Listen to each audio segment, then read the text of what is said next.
So on screen right now is my normal lineup analysis output window for basketball. And you might have seen this output window in other videos of my channel. And if you haven't, I'll put a link in the description below for the main walkthrough for this output window. But essentially it gives you the on and off stats for both offense and defense for any 1, 2, 3, 4, or 5 man combination of players. So you'll see whole 5-man lineups. You can see the with and without on offense and defense. You just want to see a single player. You can see the with and without on offense and defense. However, something I've wanted to do for a while with this output window is add a feature to exclude players. And by that I mean, well, for example, like during the NBA Finals, we had the Suns versus the Bucks.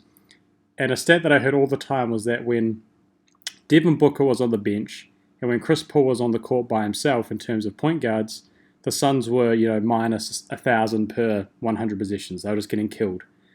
However, if I was going to try and get that information in this output window, I wouldn't be able to, because if I just put Chris Paul into my lineup, it would give me all the minutes with Devin Booker and all the minutes without Devin Booker, all combined. So I wouldn't be able to get that isolated just Chris Paul without Devin Booker minutes.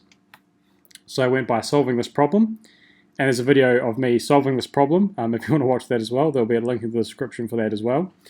But essentially what you do is I select my name. I want to go with just Talma. And if I wanted to see just all of Talma's data, so let's go with Bailey. I want to go just with all of Bailey's data. I press execute. Now it's going to take a second because I'm going off a sample of 17 games in the background, as you can see, trying to read a big data source. But I want to see all of Bailey's minutes on offense and defense with and without him. So I can do that. I can see his points per position, his plus minus, and plus minus per 100 possessions.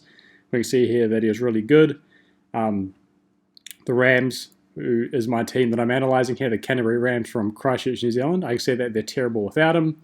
I can say that they're better on offense than without him.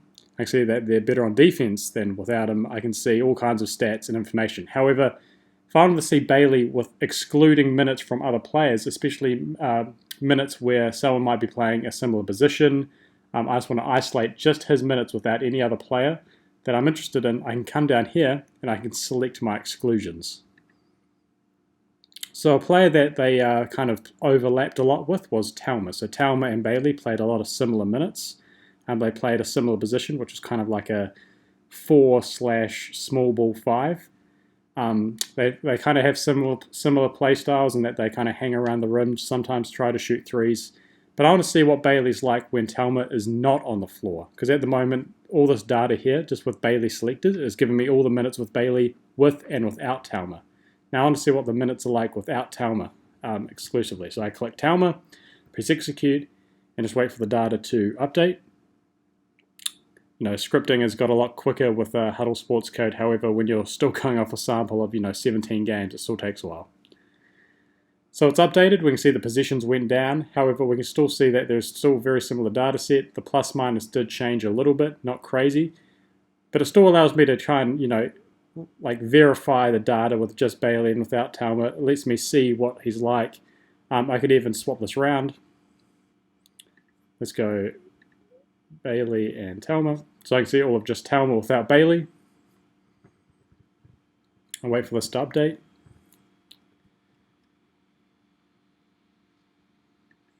Also puts a lot of pressure on your laptop when you're trying to run very advanced scripts. It's not that the scripting is that advanced. There isn't that many lines of script for each one of these buttons, only maybe like 20 or 30 lines of script. The problem is when you've got, this many buttons on screen all trying to process 17 games of data, you get quite a lot of stalling. So here we've got just Talma excluding Bailey's minutes, and we can see that the Rams were, terrible. So in 170 minutes or so, we can see that the Rams were minus 18.3 points per 100 possessions, minus 55 raw plus minus, and without every position or every lineup without that was plus 17. So from this little short analysis here, that we could see that if we're just going to play Bailey or Talma, or we had the option just to play one of them maybe alongside another 5 or 4, that would probably pick Bailey, because if we exclude the minutes of the other, we can see that Bailey is a far better player. But you can do this with any number of players. So I've only just done one-on-one examples here. just because it's the easiest way to kind of show and prove the analysis.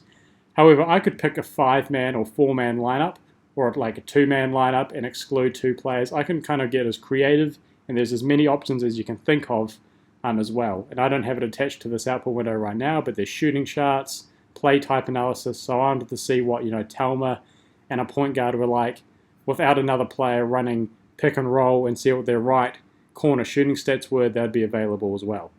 Everything here also has video capability. I don't know if that's obvious or not, but everything here, if I wanted to see all the points per possession with Talma and without Bailey, I could do that. I want to see every single 3-point shot with Talma and without Bailey. I can just click that button and it'll pop up. I won't right now because my hard drive's not hooked up to my laptop and there's no video connected to this database, but in theory, that's how it would work. If you have any questions about this output window, let me know. My email's in the description. Otherwise, thank you for watching and have a good day.